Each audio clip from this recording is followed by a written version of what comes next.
Hello, this is Dinah Lane from Harwich Channel 18. Very nice to be with you today. And I am here with the Harwich Conservation Trust, Michael Locke, the Executive Director, and Connor O'Brien, who is the, what is your title again, Connor? Director of Land Stewardship, Dinah. Yes, Director of Land Stewardship. I'm so sorry. Of course. Just want to be sure I have your title exactly right. Anyway, here you are. So nice to see you both. Nice to see you too. Yes, thank you, Dinah, for having us on. Yep, it's great. So I understand, of course, you've been doing lots of things and we want to get filled in on that. First, you were doing a firewood project, which was all in the papers, and it sounds like a wonderful thing, but I think our viewers would also like to hear about it. Yes, I'd love to talk about it. It was a really exciting, fun project to be a part of. We partnered with a few different organizations. We partnered with the Council of Aging, Emily Mitchell, the Director of the Council of Aging. She coordinated distribution of firewood to the community. And then we also partnered with AmeriCorps Cape Cod, who split wood and cut it to size and helped load it up. So we served firewood to about 40 members of the community. I think it was a very successful project, and people really enjoyed getting the black locust firewood that we cut up. And I hope that they have a little extra heating this winter, because everyone can use that extra to help with heating costs so high. So I'll give a little background on the project too. It's probably about a 5-year effort with this wood at this point. The black locust that was distributed is an invasive species on Cape Cod, and it was brought to the Cape for a number of reasons, but it's very rot resistant. It's a hardwood, and it's also very dry, and it makes a great burning wood, but it spreads really quickly. And also when it gets big, the roots are really shallow. So when there's storms, they fall over in our sandy soil. So in the Pleasant Bay Woodlands property where we did our project, there's a lot of black locusts, and in the area where they are, we're trying to create a meadow habitat. The meadow habitat is fairly rare on Cape Cod at this point. It covers about 2% of the land area on Cape Cod. But in the past, when Cape Cod was mostly farmland, meadows covered a much greater area. And a lot of species adapted to those meadows over hundreds of years. Now those species are at risk of habitat loss. So we want to keep those meadows in existence so that those species can survive. So our project with the Pleasant Bay Woodlands is a multi-year project, and it's creating and maintaining this meadow habitat. So the black locusts that were distributed, most of them fell years ago and were cut up by AmeriCorps in the past, and then this year they were cut and split. So we still have a lot of wood to distribute. We're probably going to do another day later on in the winter, maybe with AmeriCorps, maybe with just our volunteers. But it was a very large group effort. Our Harwich Conservation Trust volunteers have been volunteering there this year a lot, getting the wood ready. So it was a great way to do land stewardship on this property and move it towards a important habitat, but also help the community. And there was a lot of people involved, and we definitely are appreciative of them. That sounds wonderful. You say 40 families were helped by this? Yes. 40 families, that's a large number. And were you able to distribute the firewood yourselves? You actually delivered it to people's homes? For the most part, people came and picked it up, but we did have some volunteers from Council of Aging deliver it to people who may not have had pickup trucks. But for the most part, people came, and AmeriCorps and Council of Aging volunteers loaded up their trucks and was a fun way to connect with the community. It certainly sounds like it, and very, very useful for so many people. It's wonderful. Mm. Okay, well, thank you. And next, I think you were going to talk about Hinckley's Pond project, Mike, which is wrapped up and so successful, but we want to hear a little bit of the detail of that. Sure. Well, thanks to community support, all donation amounts adding up together, we were able to successfully raise the $800,000 needed to preserve this 31-acre landscape, which, as you see on the map on the left side of your screen, encompasses the parcels outlined in red. And just to orient everybody, this is the stretch of land, including the retired bogs there, that are located across the street from the Cape Cod Regional Technical High School. And that the tech is on the easterly side, and on the westerly side, this land borders both sides of the Cape Cod Rail Trail bike path. So by preserving this land, everybody pitching in, we were able to preserve some amazing scenic views, both from Pleasant Lake Ave and Headwaters Drive, and especially along both sides of the Cape Cod Rail Trail. Also protecting Hinckley's Pond. This land is within the watershed to Hinckley's Pond. Hinckley's Pond is a river herring spawning pond. If you look at the map on the right side of the screen, you can see Herring River extending all the way from Hinckley's Pond down to Nantucket Sound. And you see the arrows leading into Hinckley's Pond, Seymour's Pond, Long Pond. Those indicate the direction that the river herrings swim upstream through the Herring River into Hinckley's Pond every spring. Some of them spawning there, some of them continuing on through herring runs to the spawning ponds of Seymour's Pond and Long Pond, Cape Cod's largest pond. So very important land to protect because it is in the watershed to Hinckley's Pond, both from a water quality standpoint, a habitat standpoint for river herring and many other wildlife species. And also wonderful walking trail opportunities. You see the dashed lines on the map to your left of the screen, on the left side of your screen.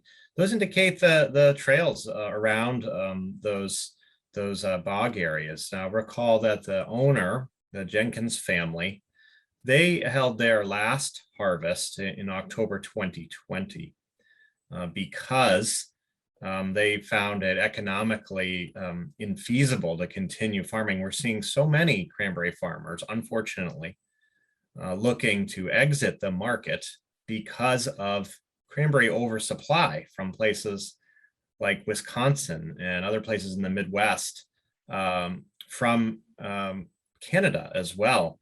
With so many cranberries on the market, it's been driving down prices for years.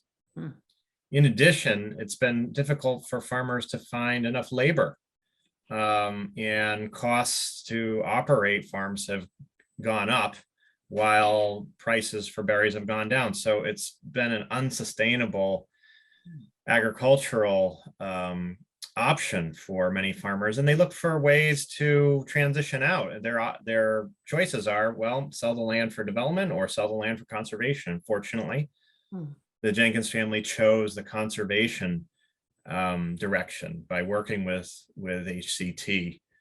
So we're really grateful that the Jenkins family chose that route, and we're really grateful to everybody who has donated to make this land saving success possible. So stay tuned to future stewardship efforts, including establishing a small parking area and trailhead off of Headwaters Drive. And we look forward to holding new events in the future for the public to enjoy on this property. It's so visible. So stay tuned for an announcement in early 2022 for an interesting event that will take place in the spring. Give you something to look forward to there. Thank you.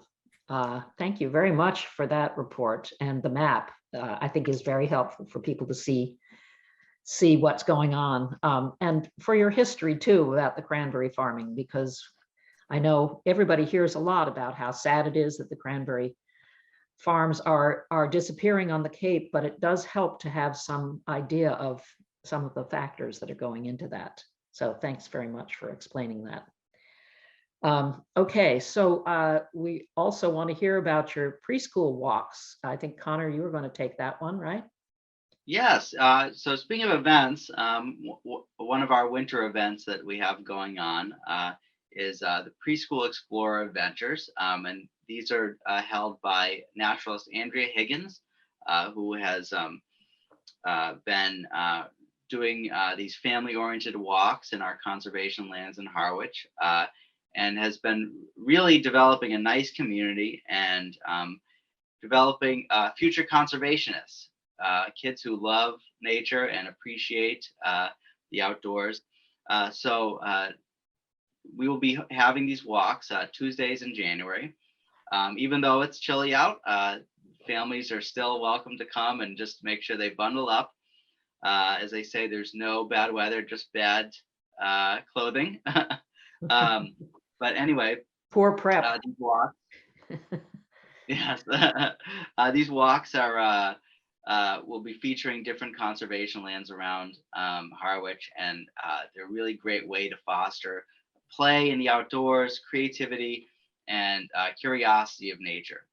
So we welcome people to visit our website to sign up for those walks or other walks that we will be holding in January, birding walks and guided mindfulness walks. But we hope that we reach more families, young families, with these walks. And how old is the youngest child who participates in the preschool walks? So these walks are designed for 2 to 5 years old. That's kind of the ideal age, but yeah. And perhaps some babies and carriers.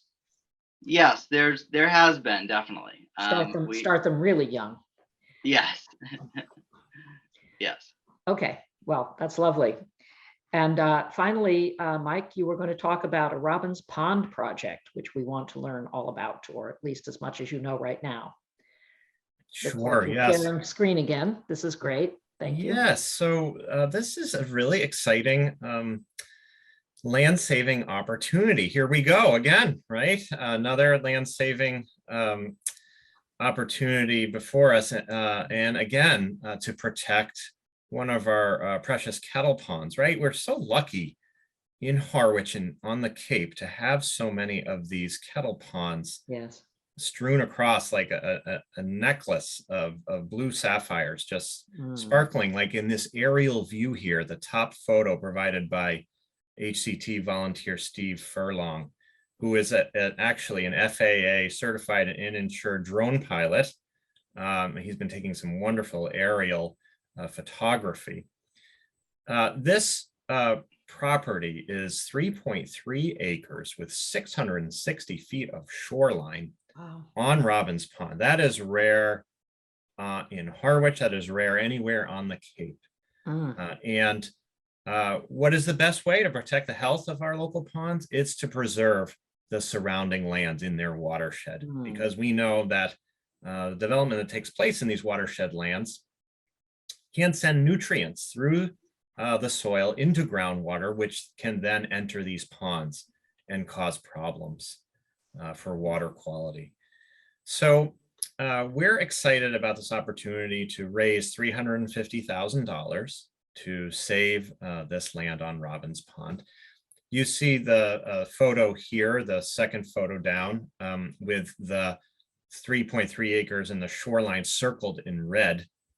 This photo taken by another HCT volunteer, Jerry Beetham. And this is actually looking at the land from across the pond, from the town conservation land that protects most of that opposite shoreline, most of the easterly shoreline. So if we were lucky enough to raise this $350,000 for this 3.3 acre property, we'd be preserving the first property on the westerly shoreline. So it's a pretty amazing chance to make a difference for this pond. This pond is in northwest Harwich. And actually is connected to the Herring River. So there's a downstream water quality benefit for the Herring River as well. And the photo, the final photo is from the property itself, looking through the forested upland toward the easterly shore that has the town conservation land. So again, quite an opportunity before us. You know, Dinah, we were so lucky with so many supporters, so many people from all walks of life joining together to successfully raise the funds for the Hinckley's Pond Herring River Headwaters project, the one we talked about earlier.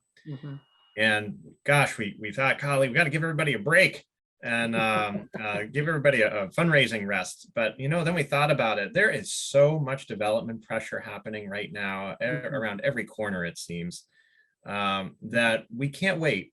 We have to act now before these lands are lost. And so we figured we would keep on going. And so far, folks have started to respond as they're learning about this new land saving opportunity. And they can certainly read more about it at our website, harwichconservationtrust.org. Okay. Well, it looks like a beautiful, beautiful spot and just a wonderful opportunity, again, as you say, to preserve more of Harwich. Is there any building on that land at all at this moment? There's not a buildings, no, it's a vacant, as they call in real estate language, vacant land. But as we know with the forested upland, gosh, it's so full of biodiversity, right? Especially it looks absolutely, Yeah. It looks pristine, although you know it's hard to tell from the picture, but it looks absolutely beautiful. So this is such a lucky thing to have this opportunity, and I do hope that people will step up and help with this as they have the others in the past. It's great. Okay, so I think that just about wraps it up. And again, I appreciate so much your coming on and telling us all the wonderful things you're doing, because people need to know, and people in Harwich want to know. And I think everyone wants to preserve what we have. And, you know, sometimes it doesn't occur to people until there's an opportunity like this, which is then given some exposure. So it's great to have you come on and talk about it and tell people what they can do to help, because I think a lot of people would like to know. So thank you very much. And again, so nice to see you. And I hope you both have very happy holidays. You too. And thank you for having us. Yeah. Thank you. This is Dinah Lane from Channel 18. Happy holidays.